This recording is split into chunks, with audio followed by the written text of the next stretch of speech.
The Contribee training ground in Latvia, November 9th, 2025. It was probably our last field trip of the year, but it was a pretty fun trip, being able to see a wide range of Allied equipment fire off rounds in yet another combined arms live fire exercise. It was also great to meet and hear from some of the commanders leading mechanized units and get a better understanding of general strategy on the modern battlefield. So, as a guest of the Canadian-led NATO Multinational Brigade in Latvia, here's our recap of this trip to the field where we witnessed part of exercise Resolute Warrior 2025. Noticeably colder than our last trip to Latvia in early September, we were invited to watch part of this major NATO Forward Land Forces exercise.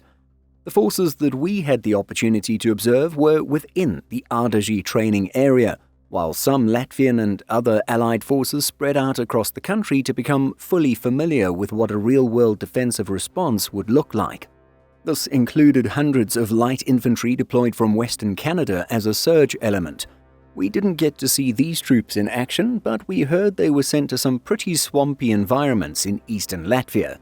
Here are photos and video of their experience as provided by combat camera specialists. Last time, our ride was a Canadian Army LAV-6, but this time it was something much, much bigger. What's bigger than a LAV? Well, it was this civilian tour bus. Okay, it's definitely not as fun as putting on a helmet and getting in the back of an infantry fighting vehicle, but it's at least a little more comfortable and more suitable for having a conversation. While we were waiting for other members of the media, we saw this large run of Polish troops taking place. We were told that the run was a Fallen Heroes event and that other forces had organized similar events around the same time. After the bus got rolling, we would see these troops again running around the perimeter of the base. After arriving at the first stand, we were greeted by the Chief Public Affairs Officer, who explained what all of this was about. As the Major speaks, we'll include more images and video captured by the NATO Multinational Brigade's combat cameras deployed to other parts of Latvia during this exercise. This is the culmination of exercise Resolute Warrior. This is going to be a demonstration of military combat power, period. However, context. The context is how this contributes to all the other elements of Latvia's defense plan, to include how we handle internally displaced persons, how we handle casualties, how we handle border incidents, policing, movements of folks throughout the battle space to avoid conflict, get them to safety. All of these things are intertwined. What's special about Resolute Warrior is that we projected forces out of the training spaces. Now, the reason for that is so that we get to terrain and learn the terrain we're expected to defend in collaboration with your Latvian National Armed Forces. Making that decision is not taken lightly, and we know full well that has consequences.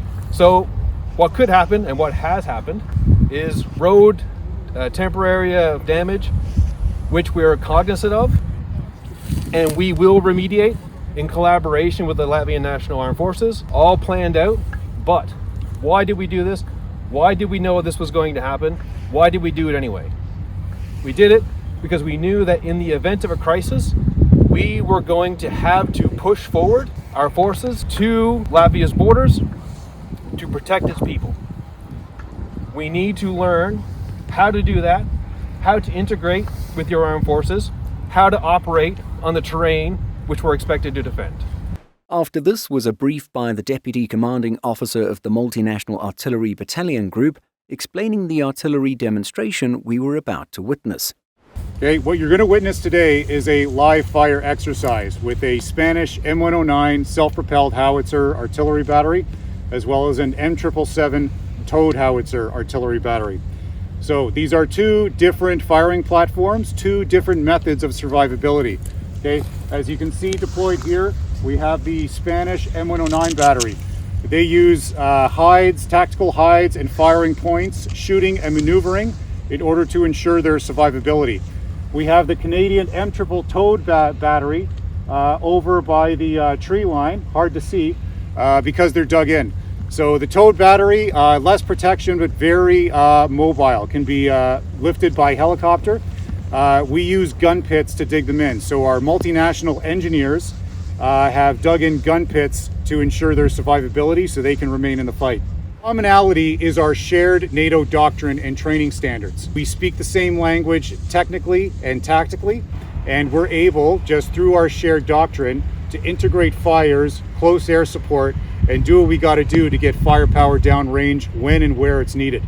Our combat service support battery has delivered Canadian ammunition to the Spanish battery, okay? So our M107 projectiles and our Canadian propellant, we have done the safety precautions, all the verifications, and we've tested it before. So you are going to see a demonstration of that interchangeability of ammunition. During this demonstration, we could see the Spaniards practicing packing up and relocating their guns, the concept of shoot and scoot in action. This sort of action is necessary because advanced artillery hunting radars can detect the origin of an artillery bombardment, meaning that the cannons that fired have just a few minutes to relocate before counter-battery fire is raining down from the enemy. We'll probably have a video dedicated to discussing the relevance of towed artillery, but the demonstration does really emphasize the need for Canada to procure self-propelled artillery of its own sooner than later. Sure, the M777s are dug in and may be somewhat protected, but they are still more vulnerable given their semi-static nature. Camo nets or no camo nets. And after the artillery demonstration, it was over to another range to see the maneuver units demonstrating an assault. The commander of the Multinational Battle Group explained the battle group's composition. The Multinational Battle Group is comprised of 8 different nations, 8 subunits, 1 Canadian infantry company, 1 Italian combat team, 1 Spanish combat team, a Polish tank squadron, a Canadian tank squadron, a multinational engineer company, a multinational combat support company, as well as a multinational combat service support company. We also got an explanation of the maneuvers being conducted by the battle group's deputy commanding officer, a Spanish officer. There is an enemy mechanized battalion moving from the north to the south toward the area of the brigade, Multinational Brigade Latvia. So the idea is that with the indirect support fire of the Multinational Artillery Group, Multinational Battle Group has to move and occupy a firing position in the northeast to fix the enemy in this area, setting the conditions for the Danish battalion to carry out the final attack into the killing zone. And after all the talk, we were ready to begin the live fire demonstration, encountering an enemy mechanized battalion and fighting them off with IFVs and main battle tanks. In this scenario, the enemy had been pounded by artillery. These were the guns we saw earlier. As this was happening, the NATO maneuver units moved closer. And so it looks like things began with Canadian Leopard 2s coming in.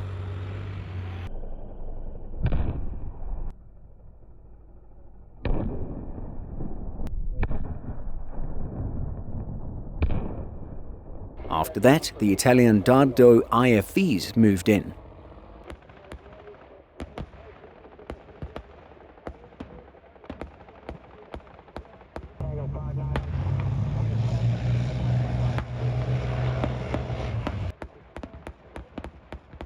Based on the deputy commander's feathers, we can see that these Italians are from a Bersaglieri regiment, as it's these service members who wear black feathers, even on their combat helmets.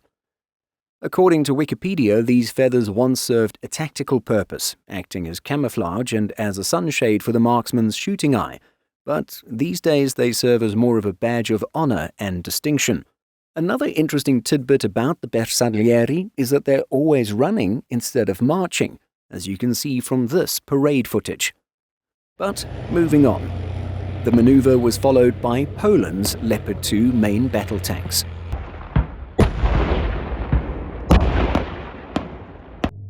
This was just the first part of maneuvers, as the Danes and Spaniards would be next. Here's the Danish battalion commander to introduce and explain the sequence of events for this next phase. For today's event, I'm supported by a Spanish infantry platoon Spanish mortar platoon, and I'm supported by National Guard drone sections for the maneuver. What you're going to see today is piggybacking on the maneuver we have just seen. So the drones will find the enemy, fix the enemy. That will be National Guard. Once that attack is done, we will move a Spanish platoon into position. We'll have Spanish mortars firing tanks from the Danish battalion moving up to support. Once they're in position, we'll see a Danish infantry company doing a mounted attack into the open. Once the enemy is destroyed, then the battle will be over. After looking at the footage, you might be wondering why the Danish tank sported what looks like the flag of Monaco or Indonesia, or the Polish flag upside down. From our research, it looks like this is not meant to be another country's flag, but rather is used by the Danes on shooting ranges to indicate that the range is live. Thanks for the answer, Reddit. After the action, it looks like there was a group photo arranged for all the troops participating, and shortly after this, members of the media had opportunities to interview the deputy commander of the Italian infantry company, as well as the Multinational Brigade deputy commander, a Spanish lieutenant colonel. A Latvian sergeant with the National Guard component was also present to discuss involvement with drones. And so there you have it, yet another media event covering a live-fire exercise. This live-fire exercise, our third thus far, offered the best view of the action to date. The British and Estonian demonstration was quite distant, as was the Lithuanian event. And while the fictitious enemy in this case was some distance away, the tanks and IFVs were firing relatively close to us, offering some great shots.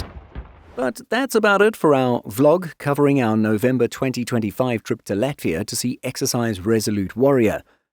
Our thanks again to NATO Multinational Brigade Latvia for the invitation to cover the action.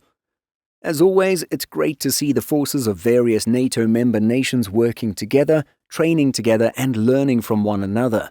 And from a military enthusiast/military journalist perspective, it's just a very cool opportunity to see different types of equipment being used all in one place. What do you think of these types of demonstrations? We're sure the usual comments about needing to see more drones or these vehicles being vulnerable to drones will be appearing, but if you have other things to say as well, do let us know by leaving a comment.